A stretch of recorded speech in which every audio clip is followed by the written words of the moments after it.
ओम गणेशाय नमः। ओम नमः शिवाय। मैं निखिल ज्योतिषाचार्य आप सभी का मेरे चैनल पर पुनः स्वागत करता हूं। आशा करता हूं कि आप सभी स्वस्थ होंगे। महादेव की कृपा आप सभी पर सदैव बनी रहे। ये वीडियो सिंह है यानी कि लियो के लिए बहुत महत्वपूर्ण है, क्योंकि वीडियो है शनि, बृहस्पति, राहु, केतु, इनके प्रभाव के बारे में। देवगुरु बृहस्पति ने 1 मई 2024 को अपनी राशि बदल ली, हम सबको पता है। मैंने उस पर विस्तृत वीडियो बनाई हुई है, चैनल पर आप देख सकते हैं, कई लोगों ने देखी भी होगी। ये जो वर्ष है 2024, इसमें केवल देवगुरु बृहस्पति जो बड़े ग्रह हैं यानी कि केतु, राहु, शनि, बृहस्पति, इनमें से केवल बृहस्पति ने ही अपनी राशि बदली है और उन्हीं का केवल परिवर्तन होगा। जो अगला साल है 2025, यहाँ पे बहुत बड़े बड़े बदलाव जीवन में आएंगे, क्योंकि सारे ग्रह ये चारों आसपास में राशि बदलेंगे। मार्च में शनि बदलेंगे और मई में ये तीनों ग्रह केतु, बृहस्पति, राहु ये भी राशि बदल लेंगे। वो अगले साल की बात है। इस साल केवल बृहस्पति ने अपनी राशि बदली है। इसका मतलब ये नहीं कि बाकी ग्रहों का प्रभाव नहीं होगा। जैसे ही देवगुरु ने अपनी राशि बदली, वैसे ही बाकी ग्रहों के साथ उनके संबंध में बदलाव आया। तो इस वीडियो में हम इन्हीं सब चीज़ों पर चर्चा करेंगे कि ये जो देवगुरु बृहस्पति का राशि परिवर्तन हुआ, उससे जो बाकी ग्रहों के परस्पर संबंध हैं वो कैसे बदले और उन चीज़ों का क्या प्रभाव आपके जीवन पर पड़ सकता है। अगर थोड़ा सा तथ्य की बात करें तो यही 4 ग्रह हैं जो ज्योतिष में बहुत चीज़ों को कंट्रोल करते हैं, क्योंकि इन्हीं का जो गोचर है ना वो बहुत लाइफ डिफाइनिंग होता है। इसलिए इन चारों का परस्पर संबंध भी बहुत इंपॉर्टेंट होता है। और ये जो देवगुरु का गोचर हुआ है, इससे कुछ प्रकार के योग बने हैं जिन पर हम चर्चा करेंगे। पहला केंद्र बिंदु होगा कि बृहस्पति और शनि का परस्पर केंद्रादि योग, ये दोनों ग्रह एक दूसरे से केंद्र भाव में आ गए हैं। दूसरा पॉइंट होगा कि आपका जो चौथा भाव है यानी कि जहाँ पर वृश्चिक राशि पड़ती है, वहाँ पर बृहस्पति महाराज की 7वीं दृष्टि, राहु महाराज की 9वीं दृष्टि और शनि महाराज की 10वीं दृष्टि, इसका क्या प्रभाव होगा। तीसरा केंद्र बिंदु होगा कि आपका जो दूसरा स्थान है वहाँ पर परस्पर गुरु की दृष्टि, राहु महाराज की दृष्टि और केतु का बैठना, यानी कि आपका दूसरा भाव भी बहुत प्रभावित है। और चौथा जो केंद्र बिंदु होगा वो यह होगा कि बृहस्पति और केतु की परस्पर दृष्टि, क्योंकि केतु बृहस्पति को देख रहे हैं, बृहस्पति केतु को देख रहे हैं और ये दोनों मिलकर ग्रह आपके छठे भाव पर प्रभाव डाल रहे हैं। तो इन 4 केंद्र बिंदुओं के आधारित मेरा ये राशिफल होगा। प्रेडिक्शंस तो इसमें अवश्य होंगी, लेकिन ज़्यादा मेरे बताने का महत्व ये होगा कि जो ग्रह हैं ये मिलकर आपके जीवन को किस और लेकर जाना चाहते हैं, किस और आपकी ऊर्जा को लेकर जाना चाहते हैं। और यदि आपने इन ग्रहों की भाषा को समझने का प्रयास किया और अपनी ऊर्जा को सही डायरेक्शन में लगाने का प्रयास किया, तो अवश्य आपके जीवन में बहुत कुछ अच्छा होगा।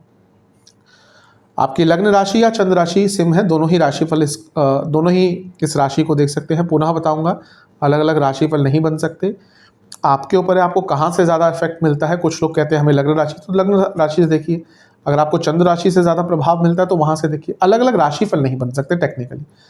व्यक्तिगत तौर से मेरा मानना है कि यदि आपको कंफर्म है अपना टाइम ऑफ बर्थ और सारी डिटेल्स तो और लग्न पता है आपको, तो वहाँ से देखेंगे तो ज़्यादा सटीकता आती है। शुरुआत करते हैं पहले केंद्र बिंदु से, यानी कि शनि और बृहस्पति का केंद्रादि योग जो बन रहा है। देखिए, ज्योतिष बहुत डायनामिक है, मैं हर बार बताता हूँ। जरूरी नहीं कि एक ग्रह किसी ग्रह के साथ बैठे तभी उस पर प्रभाव डाले या उस पर दृष्टि डाले। फॉर एग्जाम्पल, कोई ग्रह यहाँ पर बैठता है तो बृहस्पति महाराज की दृष्टि तो होगी, प्रभाव है, लेकिन ऐसा नहीं कि कोई ग्रह यहाँ बैठा है तो बृहस्पति से कोई प्रभाव नहीं होगा। ये भी कहीं ना कहीं एक एक्सेस बन रहा है, 3-11 की एक्सेस है। वैसे ही अगर कोई ग्रह बृहस्पति से यहाँ पर बैठेगा अष्टम में तो उसको षडाष्टक योग कहते हैं। उसी प्रकार से कोई भी ग्रह जब एक दूसरे से केंद्र भाव में बैठते हैं, यानी कि 4-10 की एक्सेस में बैठते हैं, तो उसको केंद्रादि योग कहते हैं। केंद्रादि योग इंपॉर्टेंट होता है, लेकिन जब बड़े ग्रहों के द्वारा बनता है जैसे कि बृहस्पति और शनि, तो वो और इम्पॉर्टेंट हो जाता है, क्योंकि यही 2 ग्रह हैं जो बहुत चीज़ें अपने कंट्रोल में रखते हैं। ये भाग्य है, ये कर्म है, ये धन है, ये ऑर्गेनाइज्ड या फिर आपकी मेहनत है। तो बहुत चीज़ें इन दोनों ग्रहों के अधीन आती है।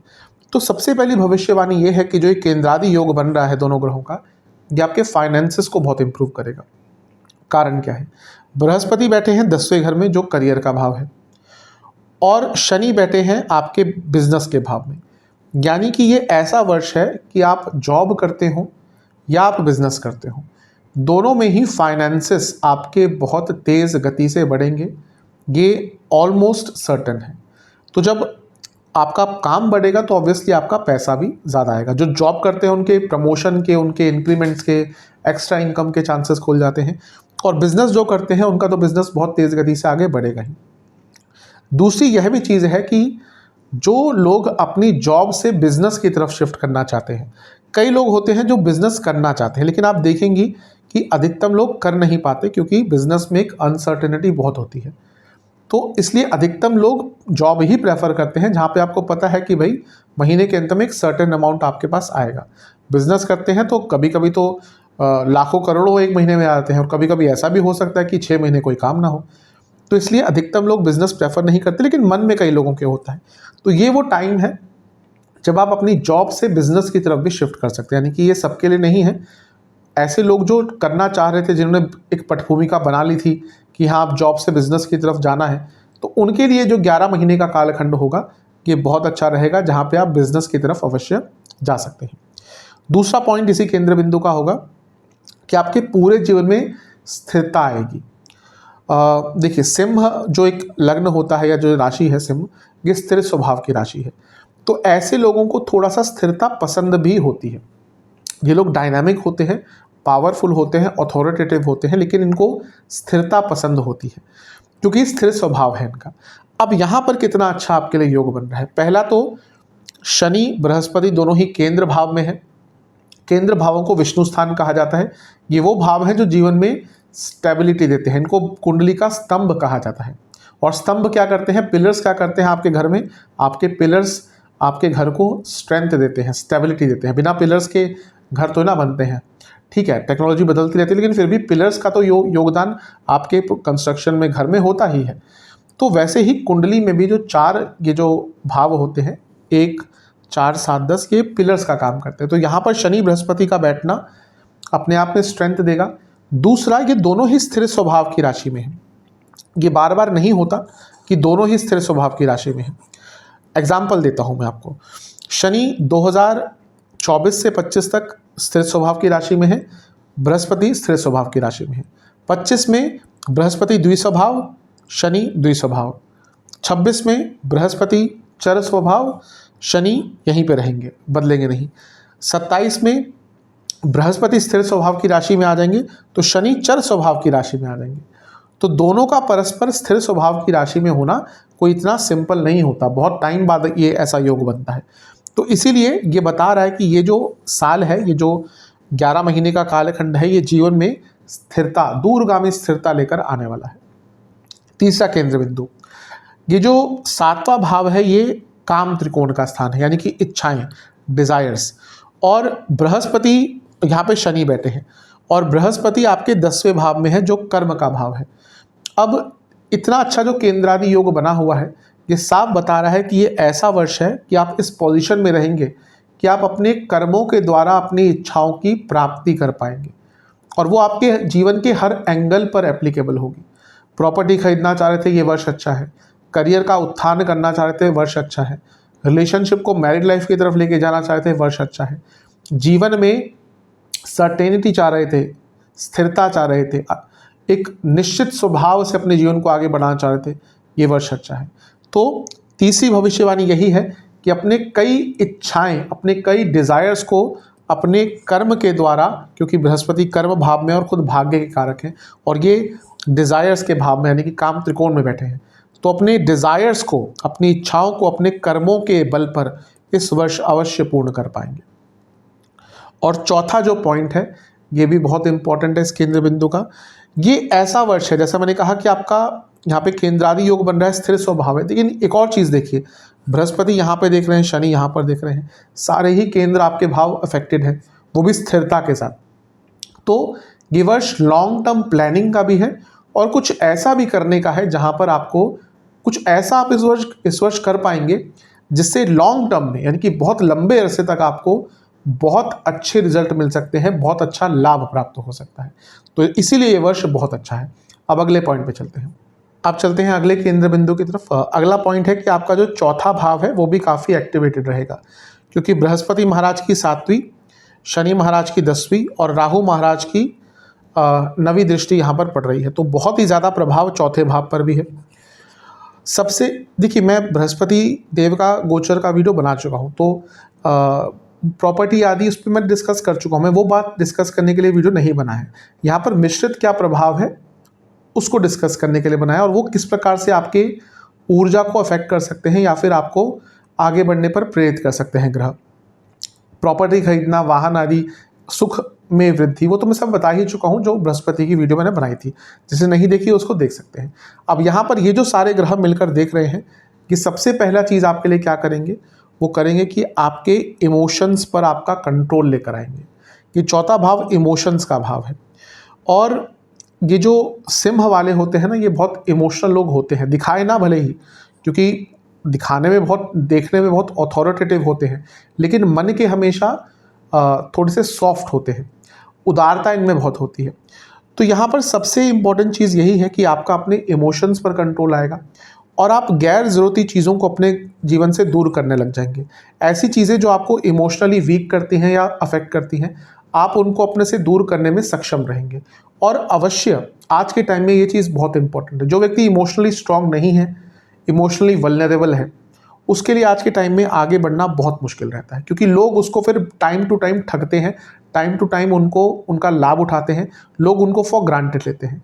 जैसा मैंने कहा, सिंह वाले ऐसा नहीं कि सबके साथ अपने इमोशंस इस तरह से शेयर करते, नहीं, ये बाकी लोगों के लिए बहुत डोमिनेटिंग होते हैं, कभी कभी बहुत गुस्से वाले भी होते हैं, लेकिन जिनको ये प्यार करते हैं उनके लिए ये बहुत हद तक, जैसे धनु वाले होते हैं वैसे ही इनका भी स्वभाव होता है, उनके लिए बहुत कॉम्प्रोमाइज़ भी करते हैं, और वहीं से इनको हर्ट भी मिलता है।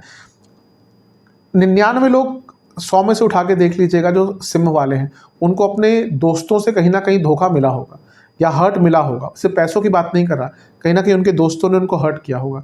क्यों? क्योंकि उनके अंदर एक उदारता होती है, वो अपने दोस्तों को अपने जैसा समझते हैं, इमोशंस में बह जाते हैं। तो यहाँ पर आपको अपने इमोशंस पर कंट्रोल करने का मौका मिलेगा। ये फैमिली का भाव है, तो आपको अपने फैमिली के लिए कुछ बहुत बड़ा करने का अवसर प्राप्त होगा।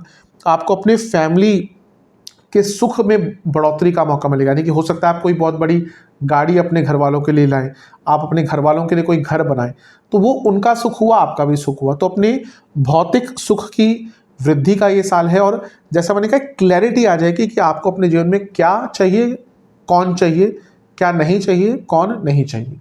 बहुत इंपॉर्टेंट है। दूसरा पॉइंट इसका है ये कि जो भाव है चौथा, ये छठे भाव से 11वां है, यानी कि कंपटीशन से और लीगल चीज़ों से आपको लाभ मिलेगा। अगर आपका कोई केस चल रहा था तो उससे लाभ मिलने की संभावना है, और अगर आपका कोई कंपटीशन है, कोई कॉम्पिटिटिव एग्जाम है, कोई भी कंपटीशन है, वहाँ पे आपको लाभ प्राप्त होगा। अगला केंद्र बिंदु करियर और बिजनेस में बहुत एक चेंजेस लाने वाला है। ये जो चौथा भाव है, ये 10वें भाव से सप्तम है, यानी कि पहला, आपको अपने कार्य क्षेत्र में रिकॉग्निशन प्राप्त हो सकती है। दूसरा, थोड़ा बहुत आपका प्रोफाइल भी चेंज हो सकता है। तो करियर में भी बहुत अच्छा दिख रहा है, और बिजनेस की भी अगर हम बात करें तो ये जो भाव है चौथा, ये 10वें से 7वां स्थान है, 7वें से 10वां भाव है। अब यहाँ पर क्योंकि बृहस्पति की दृष्टि है तो एक्सपेंशन दिखा रहा है, राहु की दृष्टि है वो भी सडन ग्रोथ दिखा रहा है, और शनि की दृष्टि है यानी कि कंसिस्टेंसी। तो बिजनेस जो करते हैं उनके लिए तो अवश्य ये जो टाइम है बहुत अच्छा रहेगा। मैं समझता हूँ कि मई से पहले जो लोग बिजनेस करते सिंह वाले, उनको अड़चने बहुत आ रही होंगी, क्योंकि शनि आपके लिए बहुत शुभ ग्रह नहीं है। लेकिन अब जो बृहस्पति का प्रभाव बदला है, उससे कई सिंह वाले जो बिजनेस करते हैं उनको भी थोड़ी प्रगति और स्टेबिलिटी देखने को प्राप्त होगी। अगला पॉइंट ये है कि जो चौथा भाव है, ये तीसरे भाव से दूसरा है। ये बहुत इंपॉर्टेंट एक चीज़ बन जाती है। तीसरा भाव एफर्ट्स का है, और उससे दूसरा भाव उसकी वृद्धि का है।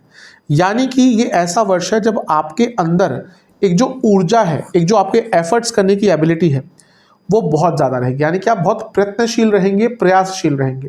आप प्रयत्न भी बहुत करेंगे, आप प्रयास भी बहुत करेंगे, और इसके कारण आपका जीवन आगे बढ़ेगा। हाईली मोटिवेटेड, देखिए वैसे भी सिंह वाले मोटिवेटेड होते हैं, ये सेल्फ मोटिवेटेड लोग होते हैं, क्योंकि इनको आगे बढ़ना पसंद है। ये सिंह क्या है, राजा की राशि है। कौन कौन से राजा? जंगल के राजा।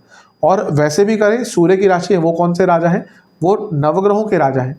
तो ऐसे लोगों को हमेशा आगे बढ़ना पसंद होता है, आगे बढ़ना चाहते हैं, इनको अटेंशन चाहिए।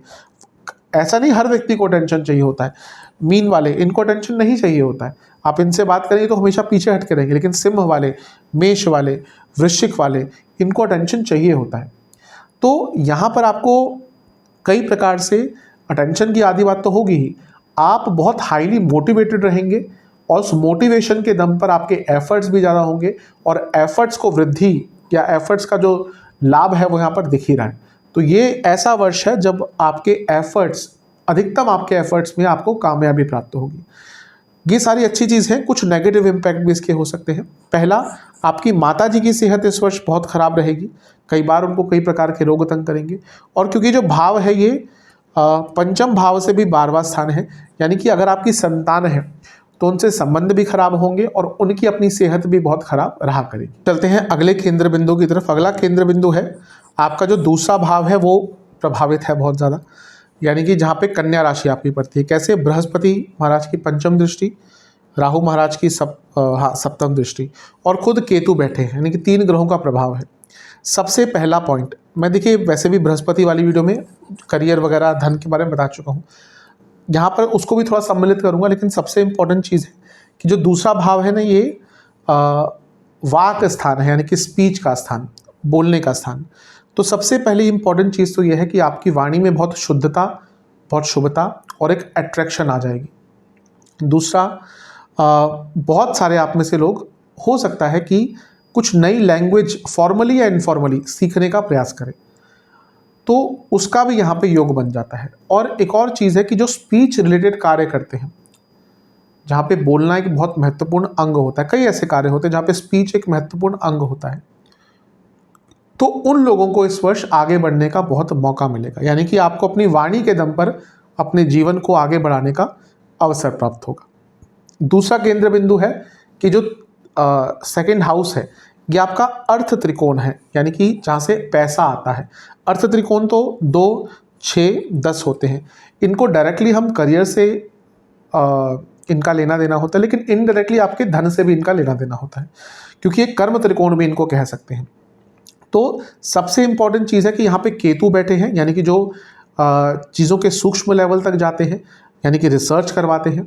यहाँ पर बृहस्पति बैठे हैं जो एक्सपेंड करवाते हैं, और यहाँ पर राहु की दृष्टि है जो सडनली आपको गेंस करवाते हैं। अष्टम के क्योंकि राहु है, वैसे भी राहु सडन गेंस करवाते हैं।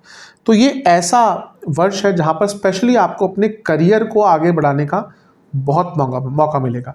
आपको अपने करियर में रिसर्च का मौका भी मिलेगा, उसको बृहस्पति के ज्ञान और उसके एक्सपेंशन के द्वारा आगे बढ़ाने का मौका मिलेगा, और बहुत सारी करियर में आपको अचानक से अपॉर्चुनिटीज़ भी मिल सकती है, क्योंकि राहु का प्रभाव है, यानी कि अचानक से विदेश से संबंधित भी आपको कोई ऑफर आ सकता है।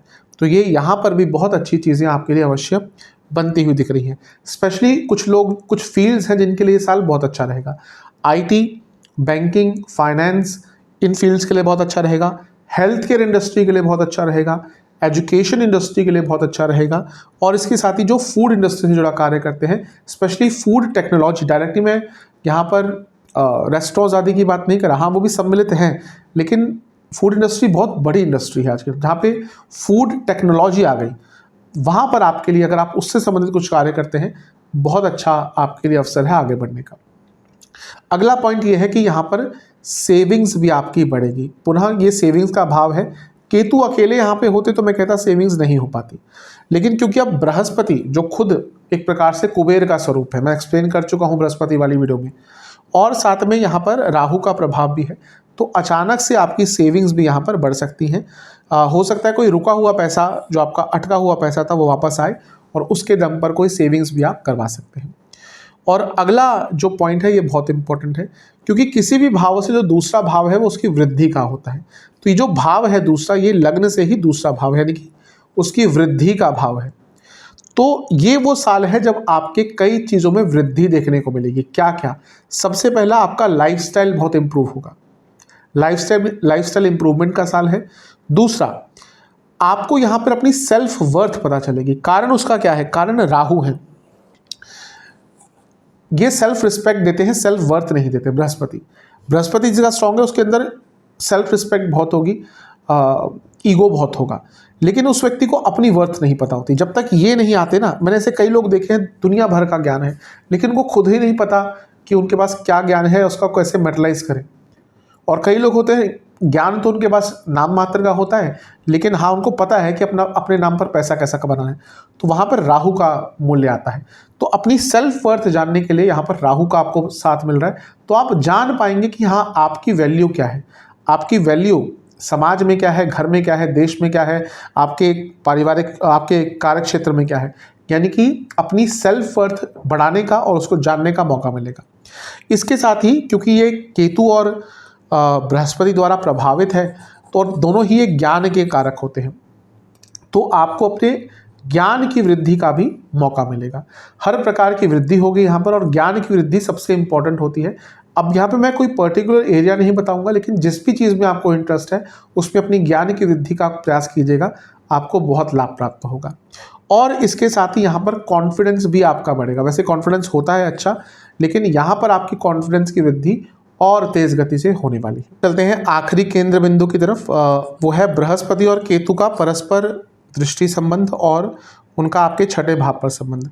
केतु बृहस्पति को देख रहे हैं, बृहस्पति केतु को देख रहे हैं, दोनों मिलकर छठे भाव को देख रहे हैं। सबसे पहला तो देखिए, हम अभी अर्थ त्रिकोण की हमने बात करी ही है, इसको हम इन भावों को कर्म त्रिकोण भी कह सकते हैं, क्योंकि अर्थ और कर्म साथ में ही चलते हैं और ये कर्म भाव है, इससे त्रिकोण स्थान बनते हैं, तो इनको कर्म त्रिकोण भी कहा जाता है। तो जब बृहस्पति और केतु का यहाँ पर परस्पर दृष्टि संबंध बन रहा है, तो यहाँ पर क्या चीज़ें आपके जीवन में आ सकती हैं। पहला, आप बहुत एक्टिव रहेंगे।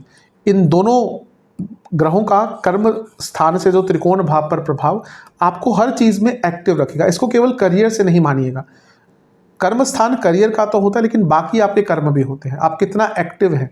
यहाँ पर अगर कोई फॉर एग्जांपल वक्री शनि बैठ जाए या इवन क्षीण चंद्रमा बैठ जाए, तो ऐसे लोग बहुत लेजी हो जाते हैं।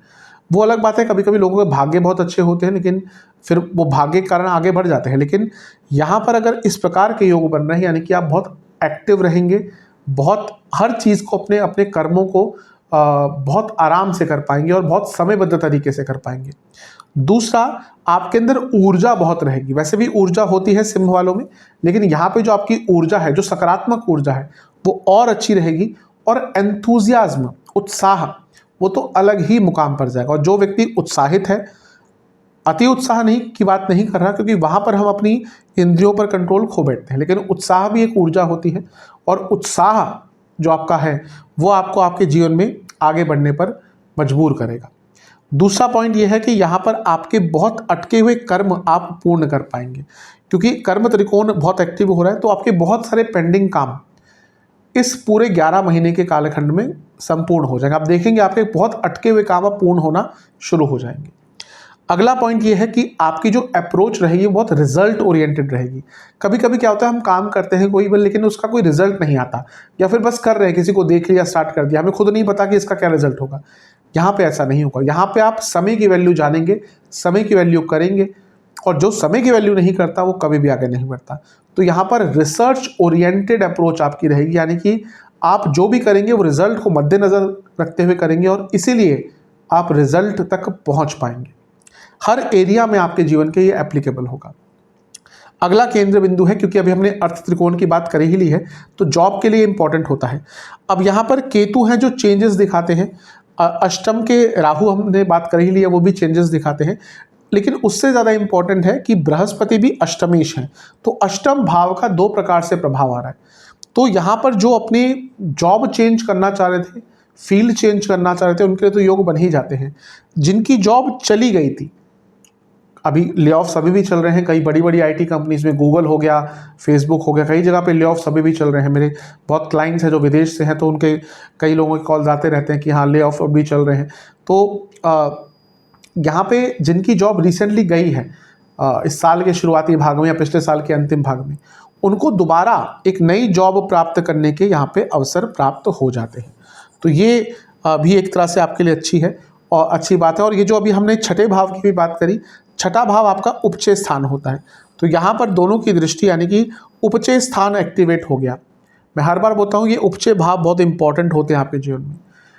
इस चीज़ को मैं इस पॉइंट को मैं एक ही बात कहकर सीमित करूँगा कि ये ऐसा वर्ष है जहाँ पे आप ऑर्डिनरी से एक्स्ट्रा ऑर्डिनरी बन सकते हैं अगर आपने अपने प्रयासों में विफलता नहीं दिखाई तो। अगर आपने अपने आप को समयबद्ध तरीके से, ऑर्गेनाइज तरीके से आगे बढ़ाने की कोशिश करी है, यकीन मानिए आपको ऑर्डिनरी से एक्स्ट्रा ऑर्डिनरी बनने में कोई नहीं रोक सकता। तो ये आपके 4 प्रमुख केंद्र बिंदु थे। अब उपाय की बात कर लेते हैं। अब उपाय की बात कर लेते हैं। ये उपाय आप किसी भी दिन कर सकते हैं। शिव मंदिर जाना है, जो शिव मंदिर नहीं जा सकते घर में रहकर जितना कर सकते हैं उतना कीजिएगा। शिव मंदिर जाइएगा, पूरे शिव परिवार का पहले गंगा जल से अभिषेक कीजिएगा, फिर पंचामृत से अभिषेक कीजिएगा। पंचामृत में होता है दूध, दही, शक्कर, घी और शहद। और इसके साथ ही आपको पंचामृत से स्नान कराने के बाद फिर से गंगा जल से स्नान कराना है पूरे शिव परिवार का। फिर आपको 4 प्रकार के फूल, 4 प्रकार के फल और 4 प्रकार की मिठाइयों का आपको ये सब आपको समर्पण करना है, समर्पित करने हैं पूरे शिव परिवार को। और 2 घी के दिए अर्पण करने हैं और ओम विश्वेश्वराय नमः मंत्र का 108 बार जाप करना है। इसके साथ ही आपको जो फूल पड़े हैं उनमें से कुछ फूल लेकर आने हैं वापस, और शाम को सूर्यास्त के बाद पीपल के पेड़ के नीचे छोड़ आने हैं। और जो कुछ मिठाई है उसको भी घर लाकर थोड़ा सा खुद उसका भोग कर लेना है। ये उपाय आप कर लेंगे, आपके लिए ये जो 4 ग्रह हैं मिलकर अच्छा प्रभाव अवश्य देंगे। आशा करता हूँ वीडियो काम आएगा। चैनल पे नए हैं सब्सक्राइब कर लीजिए, वीडियो को लाइक कर लीजिए। अगली वीडियो मिलूंगा, तब तक के लिए ओम नमः शिवाय।